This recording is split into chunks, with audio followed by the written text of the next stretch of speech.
egun minye ko hijabu ko sunna mo de katta man sede wa ube wajibi do bedeka ko ne nyana jamana en ko na ya soro be kuma min fo ne tinya do ni ko sunna mo ulu de bafo ko ambe sunna mo wote fo jamana ko silama be sunna mo ubo fo go tofo ni silama be sunna mo ye munna hijabu kera sunna mo dorun ta man she kaw toto munna hijabu ta musola munna hijabu ta de musola na ya sirabe kuma min ko silama be sunna mo ni tinya do sunna mo muso be da mana sutura unu de muso be sutura ni hijabu do chogode kaw muso to na ya soro ko silama be sunna mo be fo jamana kuna kana afo ko nunu ye sunna mo kana fara silama be sunna mo sa munna munun ko ale sunna ta haqiqa ale ba bombo sibila munna bitadi ni sunna mo ni min be fo jamana kuno ko ambe sunna mo ni tinya do munna mo do nan ni sunna kono khaliba chama abe fini be alikabo kufra ko fe munna tabe fufu ni sunna mo munna ka fini be fufu inofe nunu nye koye u kere ka ke sunna mo damana koye e ko silama be sunna mo munna nimba ninta tege di mo ma ko sunna mo wa go yira u teso ka tege di wali muso yire mo ni mo mi nya tege bo na asikase adi nete bo habe nete sunna mo aw de ko silama be sunna mo donc nunu ka famu kum galon kuma de buda silama be te sunna mo de ahli sunna wal jamaa munum be sarfu ko donende do nyeseru kuma fula fondo na silamiya la ni nye sunna mo te kelenya de na ya hari bahari ko al-islam huwa sunnatu huwa al-islam silamiya nyumande do silama nyumam be sunna mo ye silamiya haqiqata ciden ni silamiya mi haqiqan nana ni mo mi nyota ye sunna mo min ni ciden ni silamiya min ne silamiya tugu min be bolo ciden ni min mana wote sunna mo ciden ni maulidi nana ciden ni kaburu jera ni kadda falen ke kaburu obe ciden kadda ladara po e bulu ke ni e ko sunna mo ya e magalon ti dewa donc nunun ka fam donc nambora o yoro la kanyin kali yere minye hijabu ko tanke ko ni ko shahadu an la ilaha illallah wa anna muhammadar rasulullah hijabu kera wajibi kan musoka ciden tilela har munafiqu kan muso sutura len tundo har munafiqu munun tumbe madina munafiqu kan muso wala ngalen tuntew har munafiqu kan muso de sutura len to tanke sere kuma fula ko ni fora da kono ko nye silama de dro tari sere kuma fula fora nye silama hijabu ye wajibiye i muso ka hijabu ye farda bilenye de muso ka wote wahabiya koye wote sunna koye oye alaka ayade ya ayyuhan nabiyyu qul li azwajika wa banatika wan nisa'il mu'minina yudnina alayhinna min jalabibihinna jalika dina an yurafna fara yujayna ala kun nabi nyuma afuy ka fur muso ye ani ka dem muso ani mu'minu muso ni mo ko islam de mu iko mu'mini ani mu'minu muso ma fo sunna muso ani mu'minu muso konne ala ko yudinina de min jalabibihinna jalabi wi fini bele pa yudinina ide ka goshi ikun kolo ka jigi fo duguma konne ala ko kan ka fini bele ba nunun da ukun ka jigi fo duguma ko far kolo yoro be sutura e ka fur muso ani ka dem muso ani mu'minu muso be jalika adina ode kasuru an yurafuna fasiqu budo ko ka budo nunu nye muso tangale nunu nye mu'minu muso de ube do ka bo fasiqu muso wala fala yujaina fajiruni fasiquni ewa kafiru tu lu toro tuguni ute tora soro hijabu ye tangana de muso ma koro do de hijabu ye tangana de alaka briefini de do alaka bonya de do ala ko ni muso ya yere sutura o de kasuru ibe don mumini muso ibe don muso tangalenye ibe don muso jogo nyumantigiye mogo munun be molobaliya utu kam molobaliya la se ema ibi do ka fo molobaliya muso tiye Allah nyini yeninde hari misaliya lajeke sugu konantum be sugu kono muso farikolo be suturalen do munum be ewa sugu kono kokseru munum be sugu kono kola bimbolo dewo samara bimbolo fini bimbolo nku be su ewa tile beke ka muso milanu boloye hari ni kera ministri muso e ba muso mba nde ndogoni madamu ubi minani boloye samara bimbolo de kola bimbolo de fa do yire de be bolo sama men ni uye hijabu ye da drobe be boynya de muso farkolo be sutura yini ka hijabu ima tege ye ko kiseri bolo e bonyande do tangalendo ibe bo e korode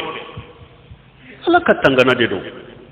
donc abe silama muso bede ka sunna mo damate de silama bede taro ala ko iza salitumuhunna mata fashaluhunna min wara hijab akun nabi muso nyinin ka haraka makuna femminna aya nyinin ka hijabu ka kanu nyogon kede mogoni wali muso kana jo anyabe nyogon na pampara hijabu de ka kene nyogon ce imma kogo bani nyogon ce umma da tugule bayina ce umma far kolo yorobe suturale ita fi mana je mani abonyana a koloma misedo far kolo be de ka sutura ka boyla suratul mu'mini kono mugo munun kanka muso ye aka parfinu na kan masirula ala yufoye ala yu jate ku foye ke damado de be wulu de be muso ye aka parfinu na aka masirula na bora ola haramu yara dinya ke to kaye nunun ta ayaw doyewa awa ciden ka hadisa sahlembe ako sinfani min ummati min ahli an-nar lam arahuma ako noni ya fula be ne kam manto la tasuma dunke de do ne mu ye folo de yaye odi ya fon ko ciden tilela har munafiqu muso sutura len tungo akum jamakulu karte fula ne be kam manto na ubedo jahannaba tasuma de kono tasuma dunke do men ne mu ye folo de uma ken ne nyana folo rijalu ma hum siyatu kajinabil bagri diribuna biha nas ako folo cewude do busambu bolo busam min be ko misiku nube mugo gosina ka mugo tonyo donc minni hadisa sarabaga ko sahibu surata minni finitigu o ko ye finitigu de hadisa sarabaga yo ke finitigu yi military gendarmerie police mo munu be mugo bugo fuku tonyo afulana ko won nisa'u kashiyatum ariyatum ma'ilatum mumilati كأن أرسهن أسلمات البغت المائلة لا يدخلون الجنة ولا يجرون ريحها إن ريحها لا يوجد من مسيرة كجا وكجا فلنا تشيدون كو يمسو دي كاشيات سيربو تشامان بو بولو دي آريات مولانكولون دي بيتاما حديثة سرهو بغو يني سرهو لا هلا سبا سيربو بو بولو دي مولانكولون دي بيتاما afule munye funi ukanna me uye funi be kala kasurunya tege kala ube kenema minye gelengala ube kenema uye fini kala kasurunya atu sutura kele fulana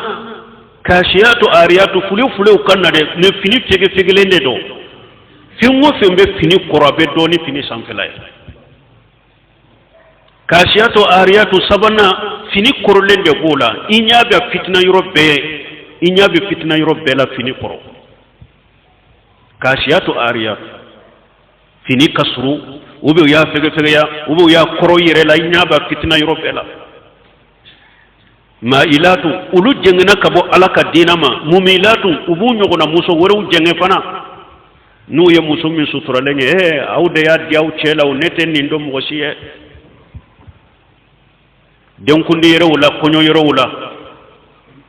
ka ayire kasanka de pijian kono ku yere do boro kono ni funte ni bayina nin do nana arabu de kama nimbila munate barake den taye mo ni nimbese ka barake wa arabu de taye ni nye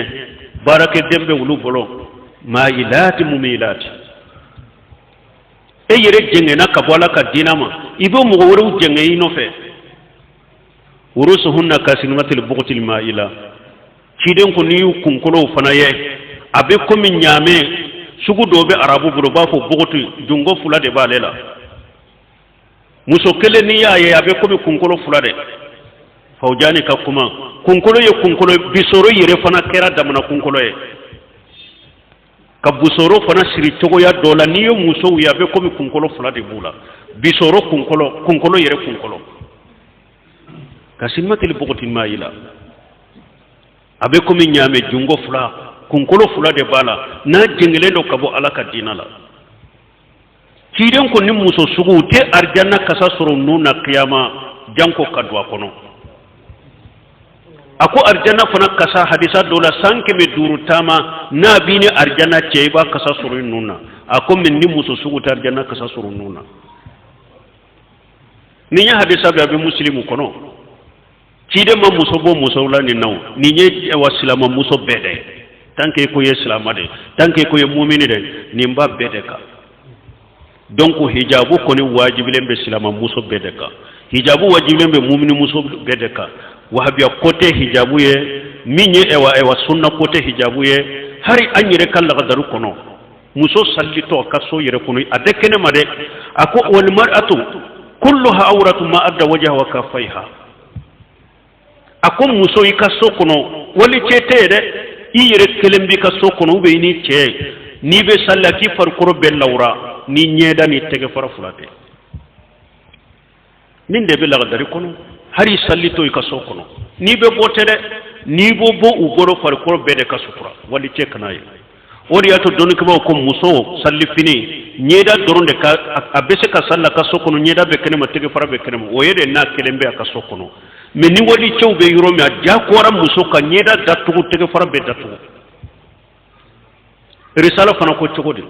aqallu ma yajidu li mar'atin min al-libasi fi salati ad-daru al-kasif as-sabiqu allati yasru juhura qadamayha wal qimar tataqannu biha risala fan tigi fana amafo muso ka sallifini camanci a m'o fɔ dɛ muso ka sallifini dafale a m'o fɔ dɛ a ko muso n'a bɛ salla ka so kɔnɔ n'a ka sallifini dɔgɔyara cogo o cogo a dɔgɔyalen a ka kɛ doloki ye a deri a ka kɛ doloki ye dolokiba kasif min ka girin a fɛgɛfɛgɛlen tɛ farikolo yɛrɛ to dɔ a kɔnɔ a deriw dolokiba kasifu min ka girin a sabiqu a yiriwalen dɔ a ka jan a bɛ tu fo duguma allati yasturu juhra qadamayha n'a y'a dɔn a kan na doloki in bɛna tu duguma de a bɛ senfara fila bɛɛ datugu senfara bɛɛ bɛ datugu o ye doloki ye a ko ni a ye doloki don nin cogo la o kɔfɛ a ka lankana fana ta k'o meleka a yɛrɛ la k'o da kun fana ka k'o meleka a yɛrɛ la donc risalatigi ko muso ka sallifini dɔgɔma a ka so kɔnɔ ko nin de don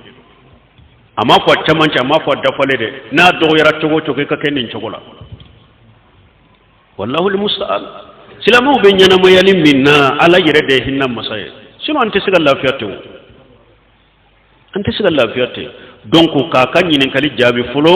ninnu tɛ ko sunna ko ye ninnu tɛ ko wahabiya ko ye tant que e ko ye silama de ni tiɲɛ dɔ de n'i ye silama de ninnu ye wajibi ye ka i musow ka sutura i denmusow ka sutura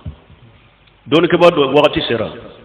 inshallah an bɛ se ka jɔ inshallah subhanakallahumma rabbana bihamdika ashhadu an la ilaha illa anta astaghfiruka wa atubu ilayk